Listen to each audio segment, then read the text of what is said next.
As it is written in Isaiah the prophet, "Look, I am sending my messenger ahead of you who will prepare your way."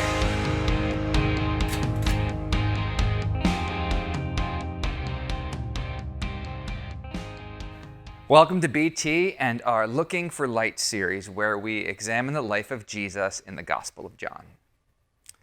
If you don't know much about Jesus, welcome to you.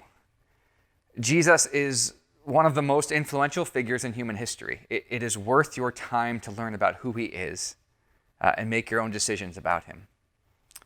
If you follow Jesus, welcome. Keep looking to understand him more and follow him more. I believe that Jesus is the light we all are looking for, especially in dark times. We are in the middle of challenging times in America and in the world, but I see the crisis in America most clearly. It's my context, it's where I live. These are painful times. There's a physical virus that's taken 100,000 lives and contributed to 30 million people out of work. There's also the virus of racism that continues to plague America. This virus has once again been brought into national and public light with the recent killing of George Floyd and the subsequent protests and demonstrations of the past few days. But this has been a problem for 400 years in North America. I'd like to share a few words of a letter from one of the overseers in my Baptist denomination. I come from a Baptist tradition. I grew up in a Baptist church, and now I pastor in a Baptist church. The executive minister of New Jersey, Reverend Miriam Mendez, she wrote a letter to our congregations regarding COVID-19 and the way racism impacts our country. I'll share a few words from this letter. She begins by sharing about the tragedy of COVID-19, and then she says this: "Yet my heart is also distressed and deeply disturbed for the inexcusable continued violence and hatred against our Black brothers and sisters. For the past few weeks, we have witnessed the horrific acts of violence and hatred simply for being Black. This virus has been taking its toll for far too long. We continue to look and work hard for the vaccine against anti-Black racism. This violence, hatred, and anti-Black racism is contrary to God's will." These are challenging, difficult times. There is brokenness in our society, physical, emotional, spiritual. This is not God's will. There is evil that comes from rebellion against God, and we need help. So where do we go to for help with these multiple crises impacting our nation? And I know we are going to look to leaders and politicians and scientists and government officials. And we should look to people to lead well. And we should pray for all of those with authority to make good decisions and make good changes for a better society. We should pray for all of those folks with authority to use that authority for mercy and justice for all. But right now, in this moment, I invite you to look to Jesus first for help, and to look to him above all else for help. And not to look to Jesus and ignore the problems of the day, and not to look to Jesus just for heaven, and to throw your hands up and say, the world is what it is and I can't change anything. No, not that. But to look to him first, connect to him first, and then act from drawing close to him. And that's so true, and that's the call for Christians. But even if you're unsure of what you believe, this could be a time to look to Jesus. I'm amazed at how many people that aren't committed Christians have still been moved by Jesus and shaped by him in times of moral, spiritual, and physical crisis. You can read about this in history books, but people like Gandhi and Winston Churchill, deeply impacted by the life and teachings of Christ, and they used those teachings to impact how they responded in times of crisis in their world.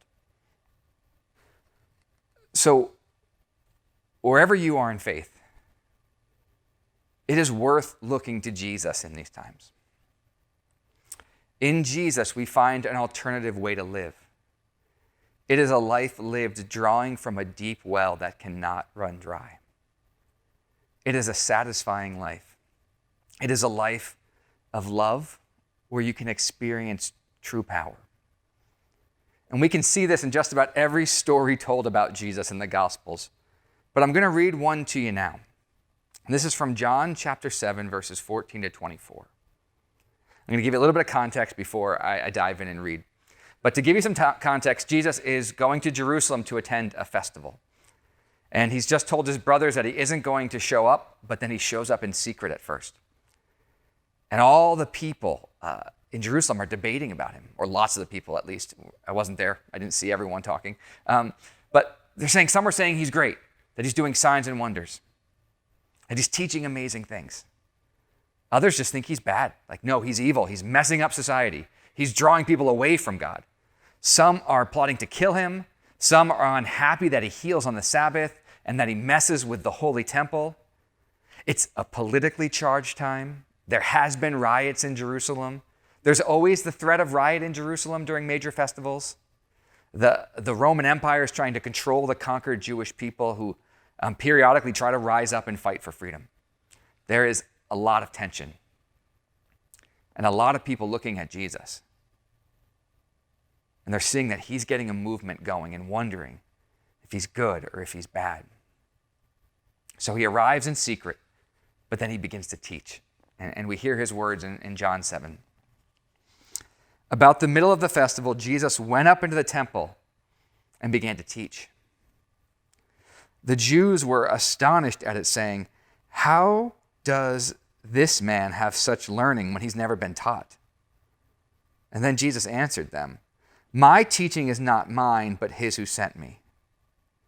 Anyone who resolves to do the will of God will know whether the teaching is from God or whether I am speaking on my own.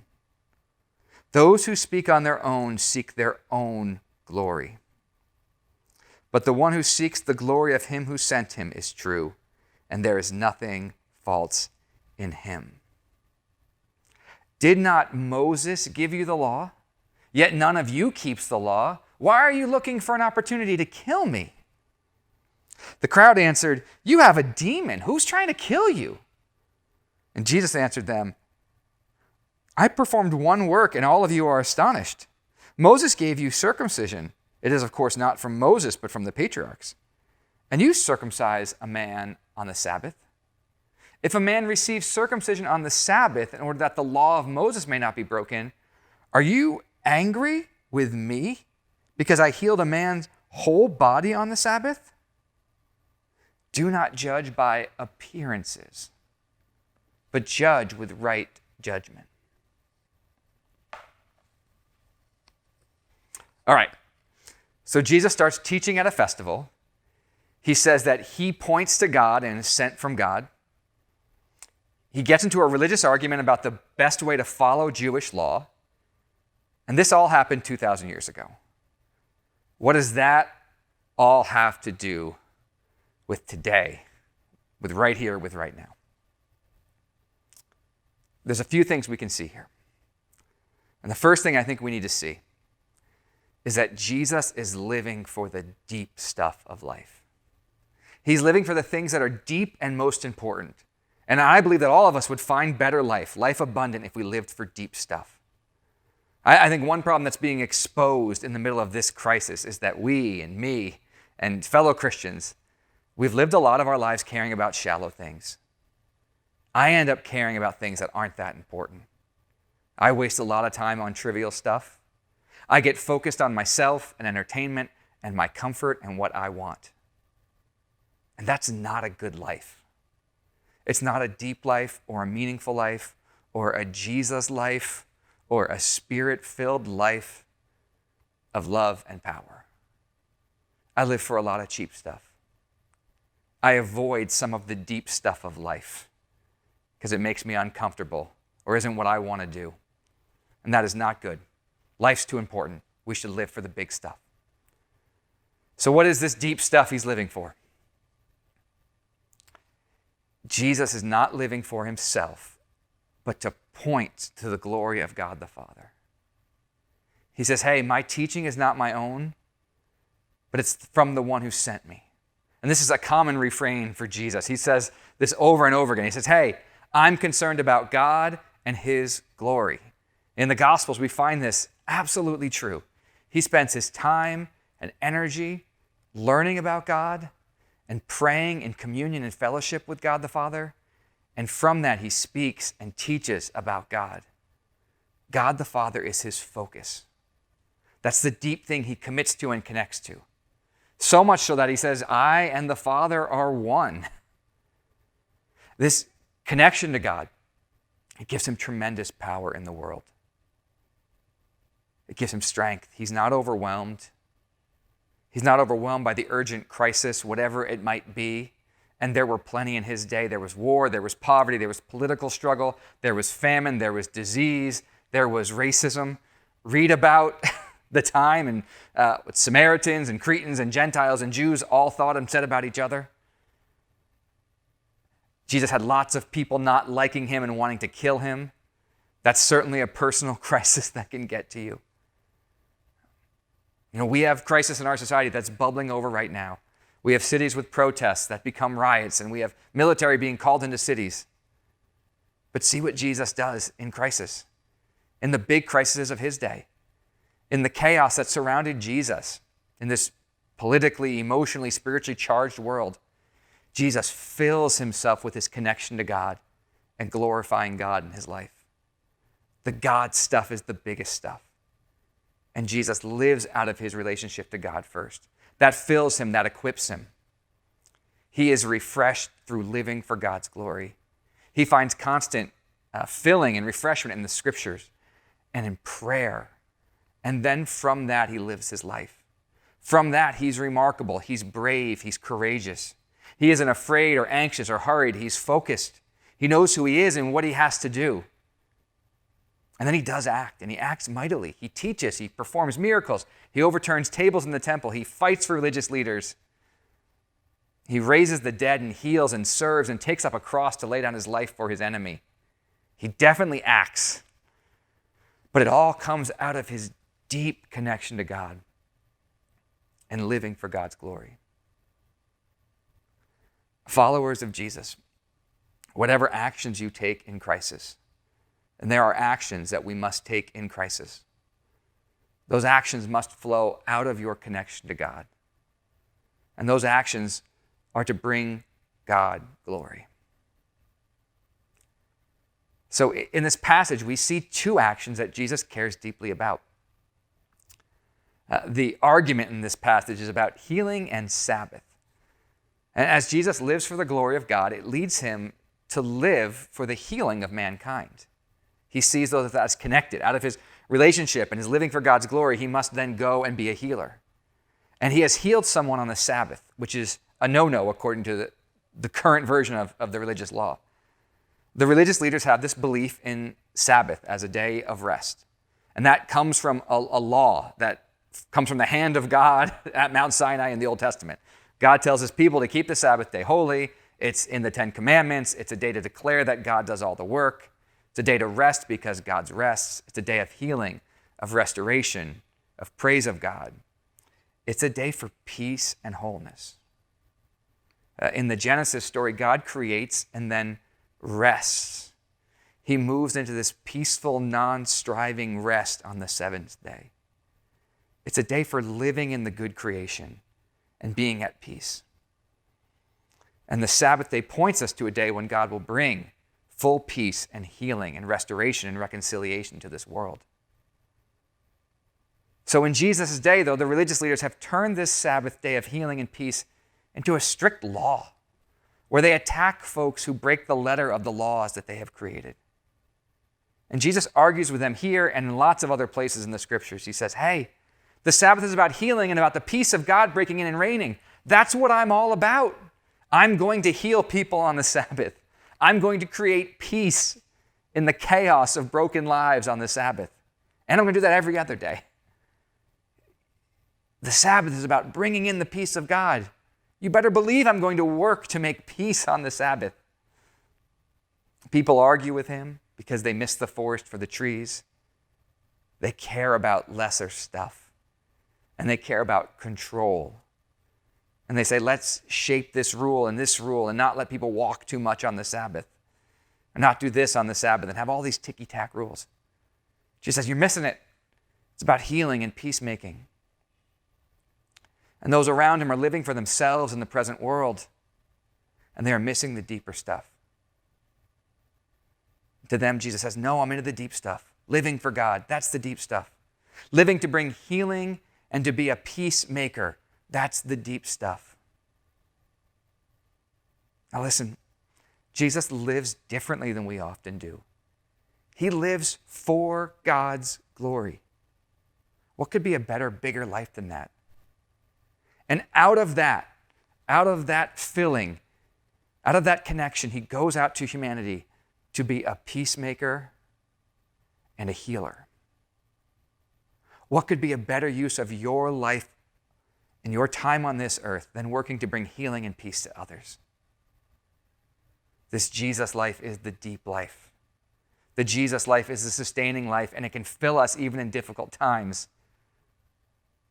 And in fact, I believe it's the only way to find strength and the filling we need for difficult times. Jesus sums up this life with the great commandment. He says, love God with all your heart, soul, mind, and strength. It means fully connect yourself to him.